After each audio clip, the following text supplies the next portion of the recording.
The $2,000 checks are shaking, and I know America is excited to get what feels like the second round of stimulus checks, but I don't want you to get your hopes up or overdraw your accounts just yet because I don't think it's happening. And the U.S. Treasury kind of doesn't either. There's a lot to this story. Let's talk about it.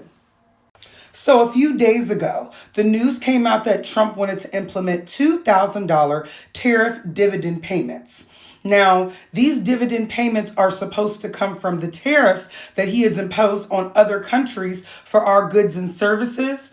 They said it's going to accumulate about $300 billion. Now, I'm going to need you to hold that because you have to think.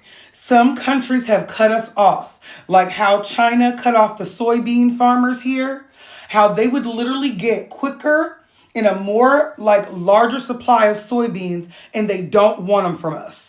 They're literally going to wait on other countries to get them to them late instead of taking them from us. So that's a huge tariff we're not going to get.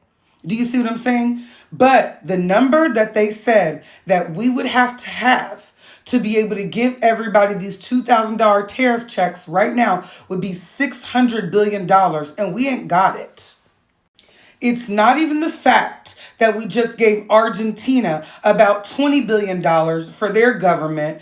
Really, what Trump was trying to do with that is he wants that particular person to be in power. So he basically like kind of paid for his campaign. So that's a whole nother story. We'll get to that in a minute. But you can see in this chart, the cost of the annual $2,000 dividend is going to go up there to the $600 billion line.